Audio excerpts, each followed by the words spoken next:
What's the number one health problem affecting American women?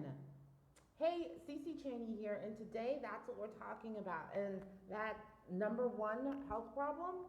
Heart disease. Now, my question for you, do you know the facts? Do you know your numbers, right?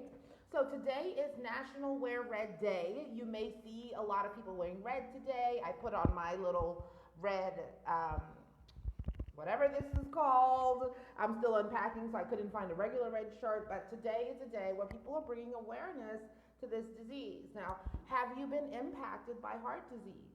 I certainly have. I lost my dad to congestive heart failure. And my mom's official cause of death was sudden cardiac death. I mean, that's a frightening expression by itself. But this is something that is affecting so many, many humans. One of my very close um, one of my good friends actually has struggled with heart disease as well. She's the very first person that I knew to wear red for. And so that's what we're talking about today. So, what are the facts, right? Because you might be thinking, you know what, I'm perfectly healthy or I'm doing okay, I don't have issues. Well, let's see, right? So, heart disease kills one woman every 80 seconds. Did you hear that? 80 seconds.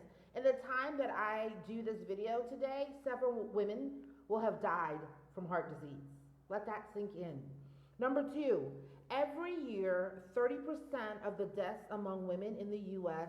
are caused by heart attacks and strokes. Do you know a woman who has been affected by a heart attack or a stroke?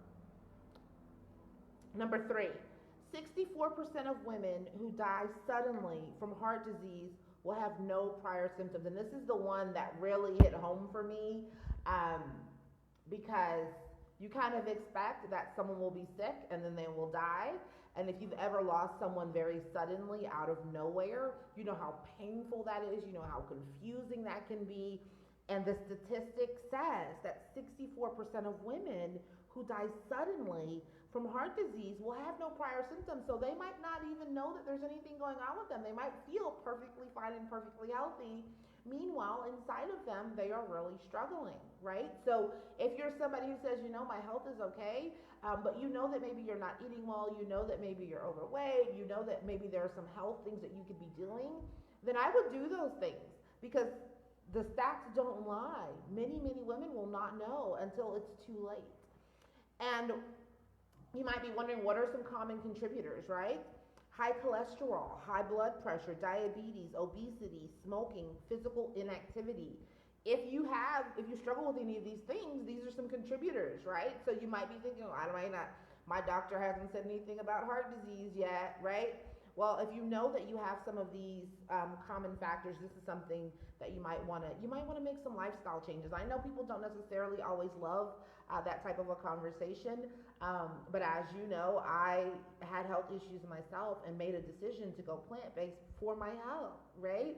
And sometimes we have to make these sorts of decisions if we want to prolong our lives. So, one of the things about National Wear Red Day is that they encourage women to know their numbers. Do you know yours? If you don't, today is a good day for you to go and find them out.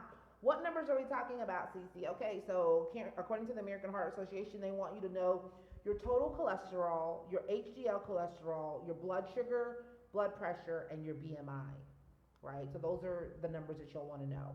What else can you be doing to improve your health? Well, move your body, right? I told you physical inactivity is one of those things that can get in the way. Get out there, get some exercise in, do something that's fun for you. Maybe you like to dance, maybe you like to run, maybe you like to do extreme workouts, maybe you love Zumba, whatever that thing is for you, move your body. It's so incredibly important. And nourish your body. This is so important. I know that we think about things like heart disease and we automatically think genetics, but there are so many lifestyle factors that play a role in this, and nutrition is a huge part of that. So, how are you eating, right? Are you consuming lots of vegetables? I think the one thing that everybody has in common is that we all know, right, no matter what diet you're on, we know vegetables are healthy, so are you consuming them, right? And if you're not, I highly recommend that you supplement, not just because I sell supplements, but because it's important that your body has the building blocks it needs to grow to keep you healthy, right? And so if you are someone who knows, look, I need to get my health in order, I want to start taking some baby steps. One of the easiest things that you can do is to supplement so that you know that your body is getting those basic building blocks. So if you'd like some more information on the supplements that I use on a daily basis, they are plant-based. Shoot me a message. I'd be more than happy to share some information with you. Otherwise, I want to encourage you to wear red. I want to see those pics of you wearing red. Send me a message or drop them in the comments, and I will chat with you on Monday. Ciao, friends.